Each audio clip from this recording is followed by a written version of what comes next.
commémoratif en hommage au maréchal de Latte de Tassigny qui est resté à Compain, sur le site de la ferme du Baguet, précisément, un mois, donc en septembre 1943.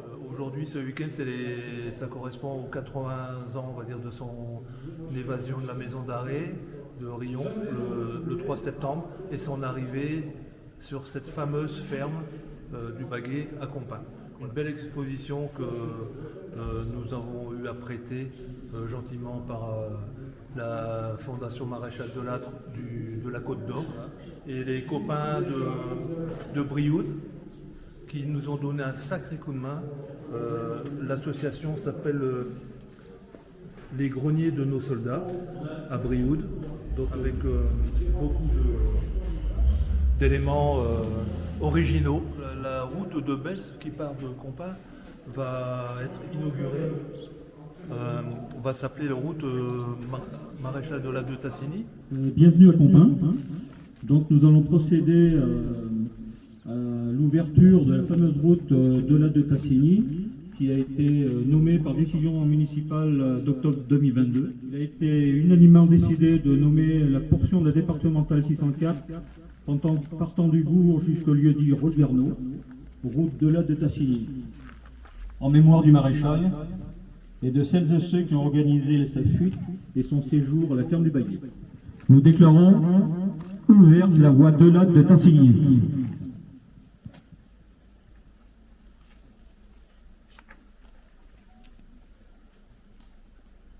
Nous allons observer une minute de silence.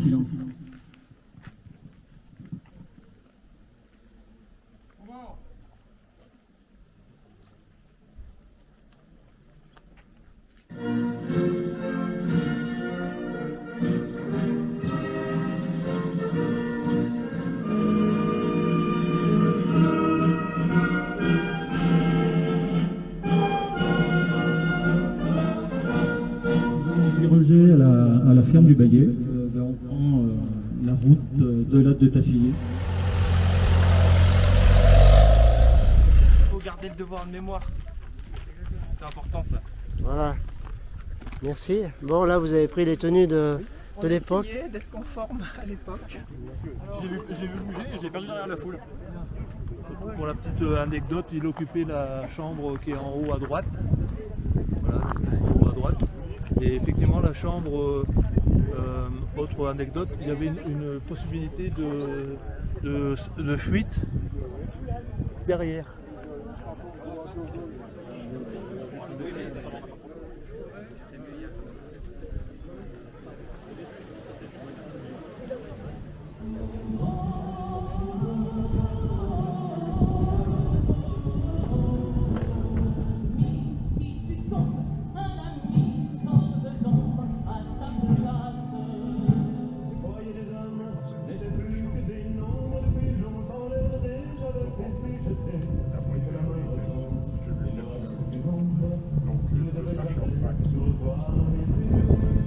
Bienvenue à la ferme du Baguet. Je remercie de sa présence Monsieur le sous-préfet. Merci Monsieur le sous-préfet d'être toujours fidèle à Compain. Je salue la présence également du colonel Loridon qui représente le délégué militaire départemental. Bienvenue à Monsieur Durin. Bienvenue également à notre conseiller départemental, président de Comcom et maire de Besse, Lionel Gué. Merci à Roger-Jean Mallet, qui est conseiller régional Auvergne. Merci à tous les maires qui sont là. Merci à vous, les porte-drapeaux de votre présence, si nombreux. Croyez bien que nous sommes touchés de votre venue ici à Compain. Merci à l'association qui a mis en place le camp allié sur Marsol et qui a également fait une exposition à l'église de Compain. Merci également à M. Godard qui est là, président du ICODURA et des différentes associations qui sont là. Alors, merci également à la Flamme, parce que nous avons la Flamme qui est avec nous aujourd'hui, qui a été priée hier soir sous l'Arc de Triomphe. Donc merci mesdames d'être ici aujourd'hui avec nous. Sachez que nous sommes touchés de votre présence. Alors aujourd'hui, je vais vous lire une lettre du général de Lattre à l'intention de Madame la Maréchale et de son fils. Et il explique son geste, je dirais de désobéissance. J'ai fait tout ce que j'ai pu pour sauver l'honneur. Et je réussis à faire quelque chose d'utile. L'avenir le dira. Rien ne compte pour moi que ce que j'ai essayé de faire. Sauver l'honneur de notre pauvre armée. Le général de Lattre a été condamné par le tribunal d'État de Lyon à 10 ans de prison pour abandon de poste. Alors la venue du général de Lattre à Conflans en 1943, j'ai un récit de Guy Philippon. Guy Philippon était ancien maire de Conflans et était le gendre du maire Perrière, qui était en mandat lors de la vie générale. Donc il nous a fait un récit parce qu'il a vraiment vécu ce moment d'histoire. En août 1943, un matin, André Vallon, garagiste à Besse et résistant de la première heure, rend visite avec 2 autres hommes à Jean-Baptiste Perrière, mon beau-père. Ma belle-mère suggéra d'aller voir Félix Peser, fermier au Baguet. Le matin de son arrivée, et sans perdre de temps, le général se présenta à Félix Peser dans l'écurie où ce dernier soignait ses vaches. Une anecdote rapportée par Félix. Quand il m'a dit qu'il était le général de Lattre, je me suis dit au garde à vous. Juste après, Nathalie Peser, la femme de Félix, devait soigner les mains brûlées du général, trace douloureuse de son évasion de la maison d'arrêt d'Orléans et de l'aide corps qu'il utilisa pour quitter cette cellule afin d'avoir scié les barreaux. Vous comprenez un petit peu mon émotion d'être ici. Aujourd'hui, nous honorons également la famille Peser, et plus particulièrement Nathalie et Félix, qui ont accueilli le maréchal et son fils ici à la ferme du Baguet. C'est évidemment un véritable honneur d'être à vos côtés à l'occasion de cette cérémonie qui marque la présence en ces lieux d'un héros français, celui qui écrivait à sa femme en 1939 qu'il fallait faire la guerre, autrement dit de se défendre. Celui qui ne voulait pas subir, revivre à travers notre respect et notre amour de la France. La présence et l'engagement de nos anciens, dont je salue la présence, mais aussi de notre jeunesse, sont autant de gages de témoignage d'une citoyenneté vécue exemplaire pour que vive encore la République et vive la France. Je vous remercie. Vous allez procéder au ravivage de la flamme, s'il vous plaît.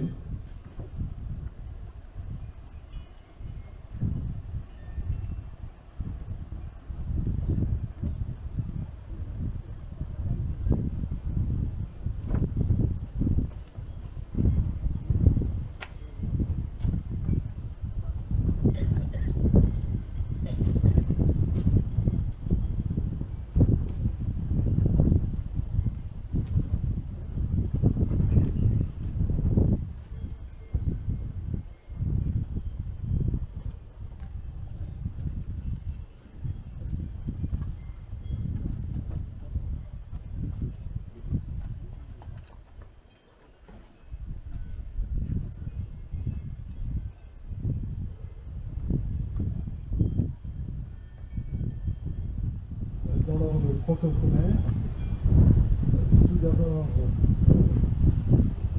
la gerbe déposée par M.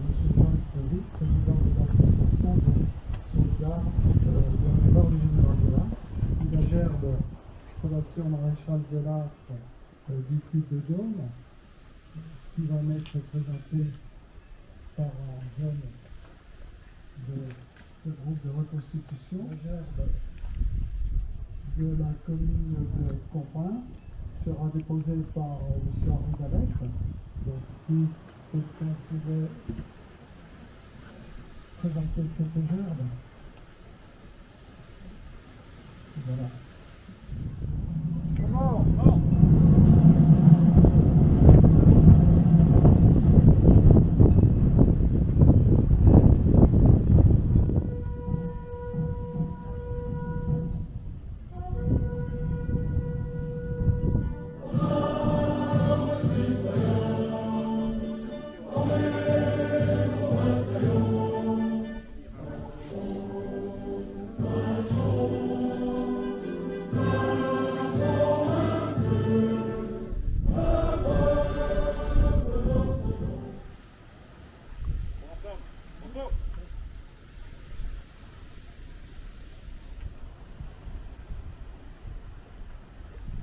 Merci à vous tous. Merci Madame Morel et Madame Freddy d'avoir bien voulu venir ici aujourd'hui à Quentin nous transmettre la flamme. Et je voulais lire le texte du relais sacré. La flamme sur l'arc de triomphe, prière sur lors de la cérémonie de ravivage, est portée devant vous par le relais sacré. Aussi, chacun de nous, en venant honorer le soldat inconnu, doit-il s'engager personnellement à servir son pays, ne serait-ce qu'en faisant son devoir d'État, partout où il se trouvera. L'avenir de notre pays est à ce prix, c'est la flamme de l'espérance. Merci à Jean-Luc Lévy, également, parce que vous êtes quand même les initiateurs de cette cérémonie. Je suis ravi de faire votre connaissance et je comprends que vous n'êtes pas avec la flamme. Et la flamme était allumée pendant le voyage. Au revoir madame. Vous restez? C'est comme ça.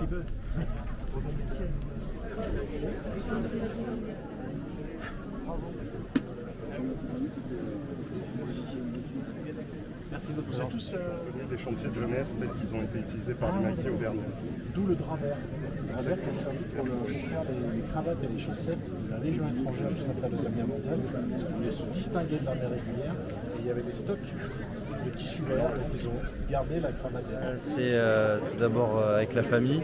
J'ai mon arrière-grand-père qui a fait l'armée, alors avec mon père on y tient beaucoup. Et je trouve que c'est bien de représenter la jeunesse, tout ça. C'est un trésor de mémoire. Parce qu'il faut se rappeler que c'est tout d'abord les jeunes qui ont combattu. Ils étaient jeunes avant la résistance. Alors voilà, on est là, on est toujours là. Le vin d'honneur, c'est à Quentin. Alors n'attendez pas ici. Franchement, une très très belle cérémonie, très, très touchante. Quand on a connu les gens, c'est vrai qu'on connaissait très bien le père Peser et c'est toujours émouvant. Et puis toute la famille Peser d'ailleurs, on la connaît. C'est plein d'émotions, c'est plein de souvenirs, et puis voilà, on est tous sous l'émotion. On ne l'a pas vécu puisqu'on n'était pas nés, ce sont nos parents et nos grands-parents qui l'ont vécu, mais on se souvient de tout ce qu'ils nous ont raconté. On a vécu à travers une chambre qui est derrière, qui permettait de s'évader par la forêt. Mon grand-père était un rescapé de Verdun. C'est dur de raconter que les soirs, pendant le séjour du maréchal, ils se racontaient leurs souvenirs de la guerre de 14. C'est une famille qui était très discrète aussi, donc c'est une histoire qui est restée dans la famille, entre nous. Je crois que c'est aussi un trait marquant de la famille Peser, d'être discrète. Voilà. Mais néanmoins, on est très sensible à toute cette histoire, tout ce qui se passe. C'était une super journée, c'était très émouvant, un très grand plaisir d'être venu ici, parce que c'est pas la première fois que nous venons dans le Puy-de-Dôme, après moi la 4e fois. D'ailleurs, à Paris, ils nous ont toujours reproché qu'on avait quelque chose au Puy-de-Dôme, on venait souvent chez vous. Mais bon, nous, on est bien reçus. Vous êtes là? T'as bossé aujourd'hui. Ah, j'ai bossé. T'as pris la photo aujourd'hui. Dis donc, je sais pas qui c'est qui a fait la truffade hier soir pour Jean-Luc et puis toute son équipe. Mais alors. Ils en parlent encore. Ouais, mais ça, c'est pas du truffade de rigolo. Hein. Mais je lui ai dit qu'il y avait des références derrière. Des références pas trop. Et puis un bout de preuve. C'est C'est ça l'accueil ici à Quentin. On a un certain savoir-faire, surtout dans le métier. Dans l'amitié, voilà, c'est ça, merci. Je m'appelle Frédéric Durin, je suis le propriétaire du Château d'Homme en Auvergne qui a accueilli le général de Latte de Tassigny de juin 40 à juillet 41.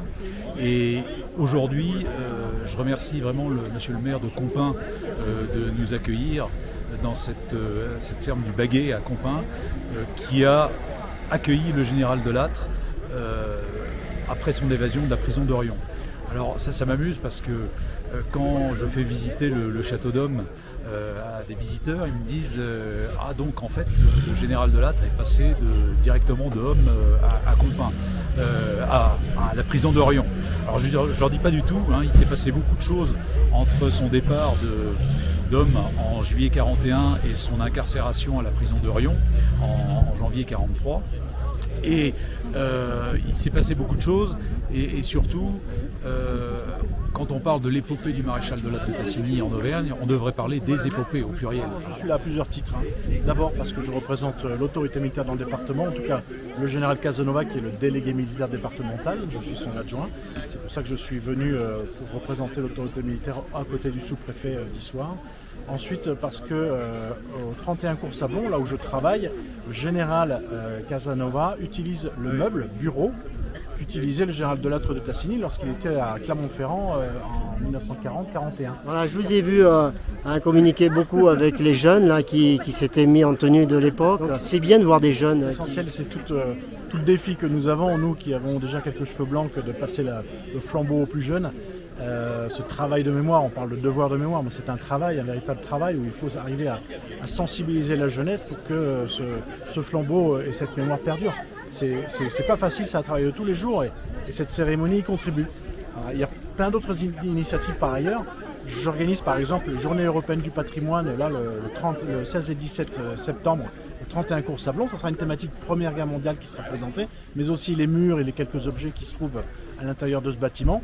Je fais travailler des étudiants qui sont en licence professionnelle guide conférenciers qui vont venir accueillir le public le 16 et 17. Donc c'est un autre exemple de solliciter la jeunesse pour qu'elle vienne s'approprier cette matière militaire et qu'elle découvre un petit peu qu'est-ce que c'est que ce monde qui leur est souvent étranger puisque le service national n'existe pas. Bon Jean-Louis, t'es venu ici parce que c'est vrai, même si elle n'est pas trop d'époque, mais c'était important de venir participer à cette cérémonie de souvenir. Voilà, j'ai été sollicité, j'ai répondu avec plaisir, avec quand même une certaine émotion parce que c'est vrai que l'attraction, ça a été l'emblème des libérateurs, ça a été après l'emblème des brigands. C'est vrai. C'est vrai que bien qu'elle soit un peu plus récente, il n'y avait pas de changements fondamentaux entre celle de l'avant-guerre et de l'après-guerre. 3 vitesses, une voiture qui a une excellente tenue de route. La France, auteur d'un livre sur l'Auvergne qui s'appelle « Cantique de l'infiniste ». Ils ont le mérite de pouvoir faire revivre des événements et surtout d'inscrire dans la mémoire des gens et de la période actuelle des événements qui petit à petit s'estompent, mais qui sont porteurs de valeurs, qui sont porteurs d'enseignements, qui sont porteurs de ce qui est véritablement un territoire. Donc, en hommage même à notre grand-père qui a fait la résistance, donc c'est un devoir qu'on soit là et représenter le corps de pompiers du département de Justice. Écoutez, c'est une association que nous avons créée grâce à notre président Jean-Luc Novic qui était très engagé donc, dans tout ce qui était manifestation mémorielle, en particulier concernant de Latte de Tassigny et son action dans le Piedmont. Voilà, donc j'ai de suite participé à cette action en disant il faut créer une association, et nous avons créé l'association et voilà où nous en sommes. Nous avons été bien aidés par tous les officiels, le maire de Compas, le conseil départemental, la région, voilà, et toutes les associations bien sûr qui nous ont aidés à monter ce beau parcours. Et donc voilà, je suis venu avec un mannequin là-bas derrière avec une vitrine donc, qui a appartenu à la première armée française. Donc, je suis au 92e régiment d'infanterie et voilà, j'ai commencé il y a maintenant un an. Je suis le président de l'association Soldiers Memory qui est basée à Clermont-Ferrand. Donc aujourd'hui on représente un petit peu tous les corps d'armée. On a du français, on a de l'américain, on a de l'anglais, on a de l'allemand. Et aujourd'hui on essaie de représenter un petit peu tous les belligérants de cette période, des tenues et de l'armement pour pouvoir parler d'histoire et amener les gens à parler d'histoire parce qu'aujourd'hui c'est ça le travail de mémoire, c'est de parler d'histoire. J'espère que vous avez passé un bon moment à Compas et surtout ce matin au Baguet. C'est le 3 avril.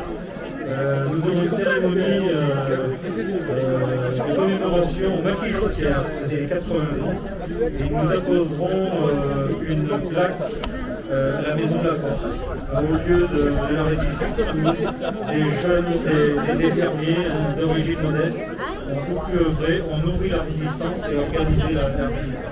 Bravo la commune! Bravo la commune de Compas! Merci la commune de Compas!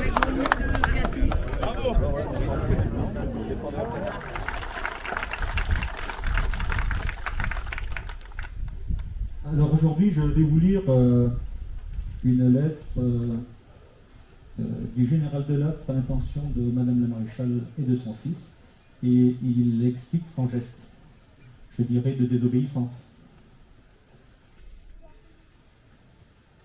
J'ai fait tout ce que j'ai pu pour sauver l'honneur. Ai-je réussi à faire quelque chose d'utile? L'avenir le dira. Je n'ai pas eu de chance pour regrouper mon monde, malgré, j'en suis certain, la franche bonne volonté de tous ceux qui m'avaient assuré de leur fidélité. Mais les barrages et les défenses sont venus trop vite par la police. Les compagnons, à la recherche de renseignements, ont été arrêtés, sauf les 2 commandants d'Aoui. J'ai dû revenir de Corbière, vers Saint-Pont, savoir ce qu'étaient devenus Quinche et Canas. Et là, ce matin, vers 5 heures, en arrivant à l'entrée de cette petite ville, j'ai été arrêté avec la plus totale courtoisie par les gendarmes. Je t'écris de la gendarmerie, où je suis en garde à vue. Les 2 préfets m'ont téléphoné, l'un après l'autre, très cordialement d'ailleurs. Il paraît que j'ai été relevé de mon commandement, ce qui est normal étant donné le déroulement de l'affaire, et que Bonnet-Latour me remplace. J'ai refusé, je ne veux pas recevoir les Allemands, et je ne veux pas diminuer la portée du geste que je tentais de faire. On fera de moi ce qu'on voudra. Rien ne compte pour moi que ce que j'ai essayé de faire. Sauver l'honneur de notre pauvre armée. Ma vie ne sont rien à côté de ça. Et je suis sûr que tu penses comme moi. Rends-moi un petit mot dès que tu pourras. Je sens bien que tout ce que tu penses instinctivement est juste et sain. Tous ces garçons avec moi ont été parfaits. Je t'aime de tout mon cœur. Dis à Bernard d'être bien prudent et que je pense beaucoup à lui. Le général Delattre a été condamné par le tribunal d'État de Lyon à 10 ans de prison pour abandon de poste.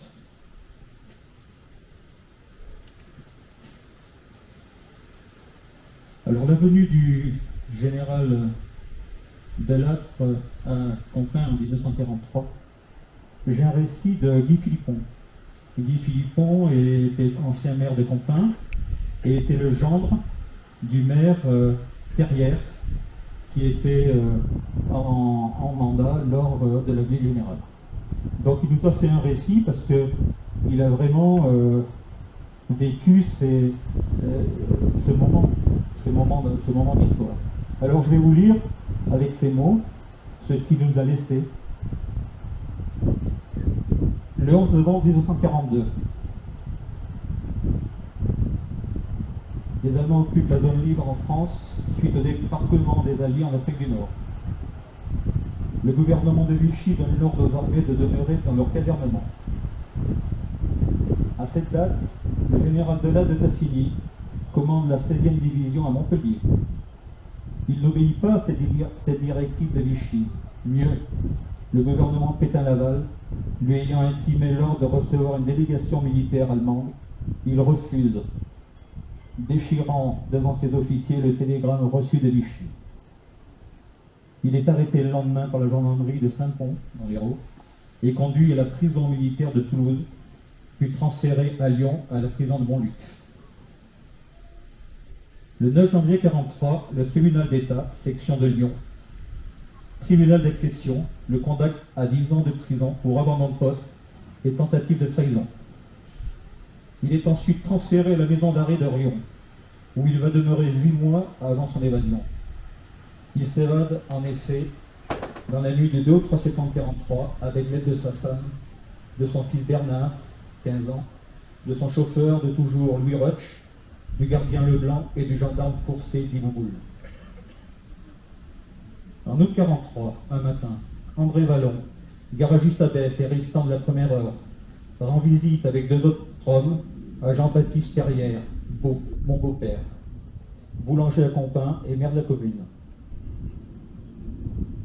Les 2 hommes sont présentés à mon beau-père. Il s'agit de Louis Roch, le chauffeur du général, et de Trio, un responsable de la résistance. Tous 3 se sont retirés dans une pièce de la maison et ont discuté longuement sur la résistance. Ce premier contact était certainement destiné à évaluer le comportement et les idées de mon beau-père envers la résistance. il n'a pas été question ce jour-là de la grande affaire, comme celle qui allait suivre. 4 ou 5 jours après, Roch et Trio sont revenus à la maison Perrière. Un lundi, je crois. Ils ont demandé cette fois-ci à Jean-Baptiste Perrière de cacher le général Delattre, après son évasion de la prison d'Orion. Cette entrevue terminée, mon beau-père est venu nous expliquer au jardin, à ma belle-mère, à ma femme Janine et à moi-même, les raisons de cette nouvelle visite, dont il ne fallait parler à personne, bien évidemment. Il s'agissait donc de camoufler le général Delattre et son fils Bernard, après l'évasion de la prison d'Orion. Comme un instituteur et son fils venant à Compiègne, pour reposer sous le faux nom de Canet.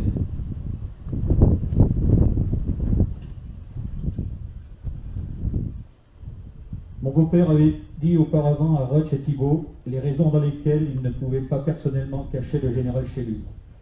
La maison était trop fréquentée en tant que boulangerie et alimentation générale.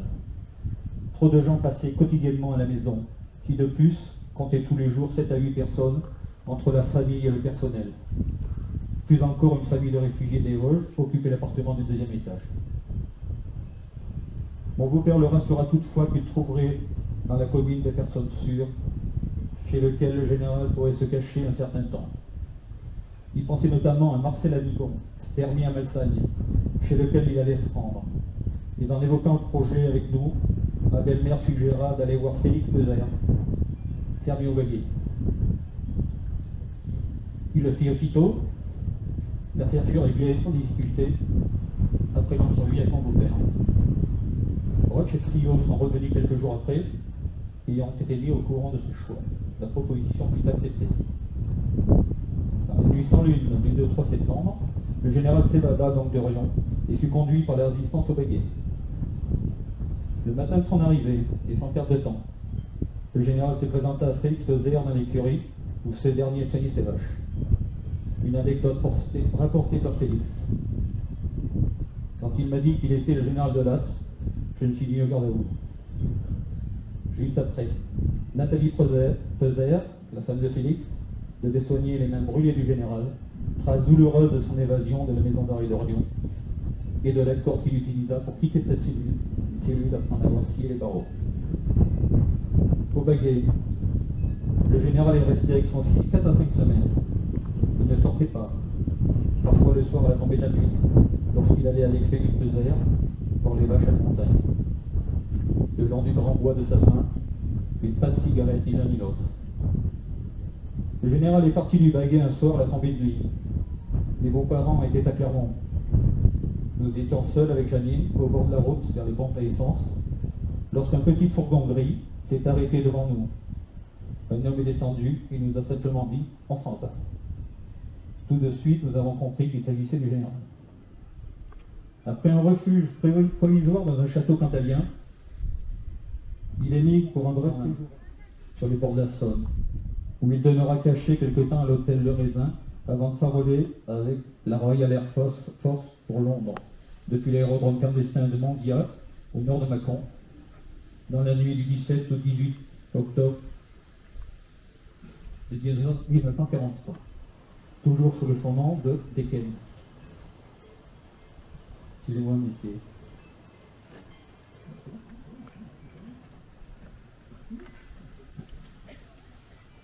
Vous comprenez un petit peu mon émotion d'être ici. Alors j'ai envie de dire, quel courage, quel dévouement, quelle lucidité, quelle volonté. Avoir su dire non, désobéir aux ordres pour un officier supérieur dans ces conditions héroïques.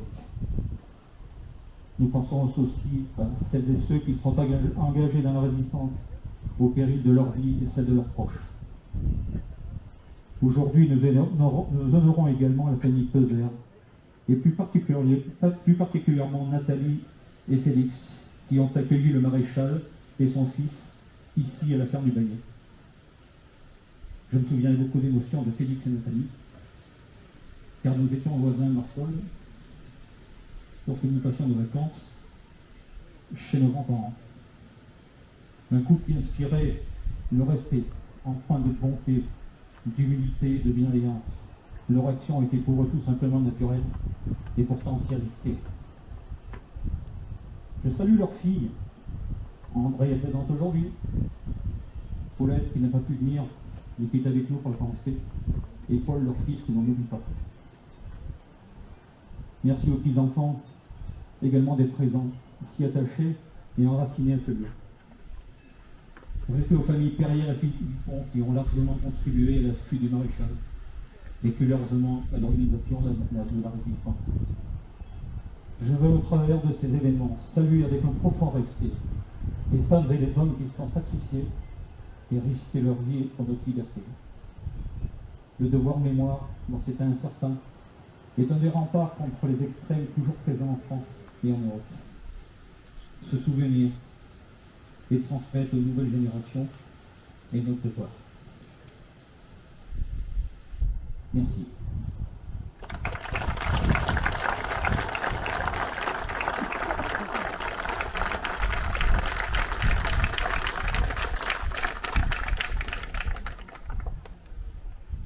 Merci de votre accueil et des mots parfaitement touchants que vous avez prononcés à l'instant.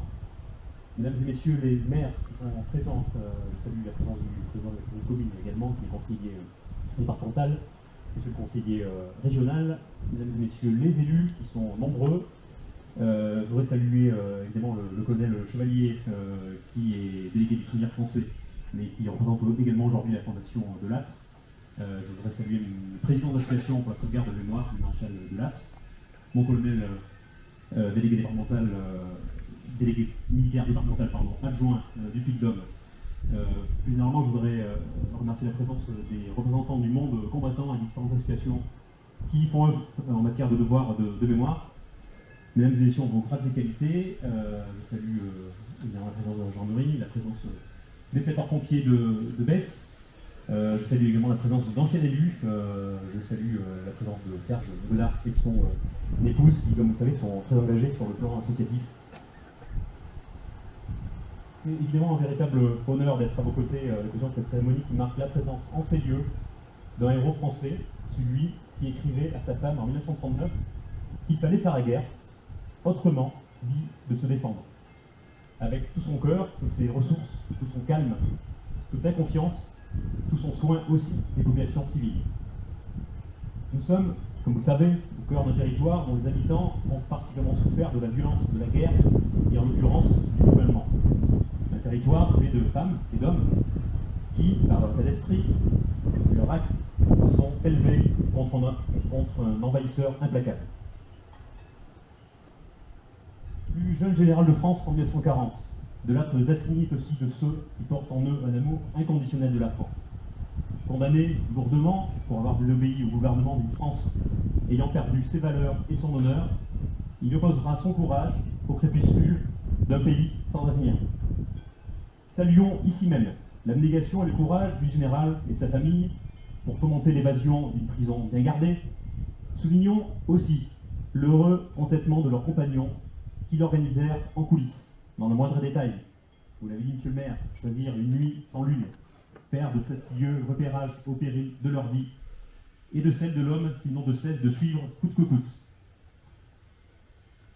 Ayons également une pensée pour le maire, Perrière, qui, mis dans la confidence, mesurera avec sérénité le poids de la responsabilité qui lui revient lorsqu'il s'agira de définir le lieu de repli. Si nous honorons la mémoire d'un soldat exceptionnel, nous célébrons aussi ici l'engagement d'une famille, les Peuzer, dont je salue la famille, qui offriront aux fugitifs la plus grande des qualités humaines, l'hospitalité, et lui permettront de jouir de sa liberté avant que celle-ci revienne au pays tout entier. N'oublions pas que ce geste de solidarité à l'égard de leurs concitoyens et de bravoure à l'endroit d'un frère d'infortune se fit dans un contexte de violente répression. Durant les années 43-44, les Allemands sont plus déterminés que jamais à démanteler les réseaux de résistance, lesquels sont, par leur amour de la patrie, de redoutables adversaires. Je pense à ces circonstances, aux très nombreux habitants qui ont résisté avant de subir les rafles, les tortures et les déportations. Honorons au passage la mémoire d'Émile Coulodon, le fameux colonel Gaspard, plus tard compagnon de la Libération, qui prit la décision de rassembler les maquisards mouchés à quelques encablures de là où nous sommes aujourd'hui. en rappelant que le département du Puy-de-Dôme en fournit les plus gros contingents. Le contexte actuel nous ramène à la violence de la guerre, mais aussi au courage de celles et ceux qui luttent pour leur liberté. Nous devons collectivement être au rendez-vous de notre histoire glorieuse, sans en faire nécessairement le procès. Rendons hommage à ces visages cachés, derrière des noms gravés ici ou là. Plaçons-nous sur leurs oripeaux que les années nous sauraient terminer.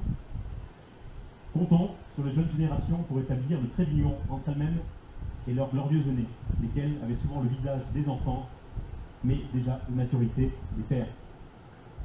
Je voudrais pour finir saluer celles et ceux qui, au sein de nos territoires, de la Fondation Marshall de l'Art, de l'Association pour la sauvegarde de sa mémoire, œuvrent pour que celui qui restera le seul général français de la Seconde Guerre mondiale à avoir commandé de grandes unités américaines, celui qui gagna de par le monde des batailles décisives et difficiles, celui qui fut porteur d'espérance pour un peuple et une jeunesse désemparée, celui qui ne voulait pas subir, revive à travers notre respect et notre amour de la France. La présence et l'engagement de nos anciens, dont je salue la présence, mais aussi de notre jeunesse, sont autant de gages de témoignage d'une citoyenneté vécue et exemplaire pour que vive encore la République et vive la France. Je vous remercie. Merci Madame Morel et Madame Frédy d'avoir bien voulu venir ici aujourd'hui à Quentin, nous transmettre la flamme. Et je voulais lire le texte du relais sacré. La flamme sur l'Arc de Triomphe, hier soir lors de la cérémonie de ravivage, est portée devant vous par le relais sacré. Chaque soir, un texte est lu. Devant la tombe du soldat inconnu, nous nous en faisons lecture. Ce geste immuable, dont la grandeur tient autant à sa sobriété qu'à sa symbolique, mérite d'être expliqué pour que notre démarche, à la fois individuelle et collective, s'inscrive dans cette longue tradition et qu'elle garde le sens profond voulu dès son origine par ses pères fondateurs. La tombe est à la fois le tombeau d'un soldat dont nul ne connaît le nom et le cénotaphe de tous ses compagnons d'armes, d'hier et d'aujourd'hui, morts pour la France au champ d'honneur. Elle a été conçue pour nous souvenir du sacrifice immense que l'armée française a consenti durant la Première Guerre mondiale pour défendre la France. Les quelques 1 400 000 soldats tués au combat constituèrent le prix à payer pour défendre chaque arpent de terre de notre pays et parvenir ainsi à la victoire. À ces morts, il faut ajouter tous ceux de la Deuxième Guerre mondiale, ceux des guerres d'Indochine, d'Algérie et enfin ceux des opérations extérieures. Par leur mort, ces soldats nous permettent aujourd'hui encore de vivre dans un pays libre. Et pour que ce soldat, à la fois inconnu et célèbre, et dans le silence et le sacrifice pour la grandeur, ne voit pas sa mémoire se perdre dans l'oubli, ce monument a été magnifié quelques années plus tard par une flamme. C'est la flamme du souvenir. Mais si l'œuvre de mémoire est indispensable, elle n'est pas suffisante, car il nous faut aussi chercher à comprendre le sens de ce sacrifice inouï et incompréhensible à notre regard d'homme contemporain. Car le prix des combats fut à l'époque et reste encore supporté par l'ensemble de la nation française, avec ses destructions, son cortège de blessés, ses veuves de guerre et ses orphelins, qui portèrent et continuent de porter le prix de la victoire dans leur cœur, leur corps et leur âme. Afin que nous comprenions qu'aucune souffrance n'est vaine, que le but est compris et partagé par tout un peuple, cette flamme a dépassé le symbole de la fraternité d'armes, et pour devenir désormais la flamme de la nation. Mais si la vie nous apprend que rien n'est jamais acquis définitivement, et que vivre librement dans un pays en paix se mérite chaque jour, chacun de nous doit être conscient qu'en rendant hommage aux soldats inconnus, il rend hommage à ceux qui ont servi la France, qui ont bâti et défendu la nation, qui ont payé le prix du sang et des larmes, et qui aujourd'hui nous servent d'exemple. Aussi, chacun de nous, en venant honorer le soldat inconnu, doit-il s'engager personnellement à servir son pays, ne serait-ce qu'en faisant son devoir d'État partout où il se trouvera. L'avenir de notre pays est à ce prix, c'est la flamme de l'espérance.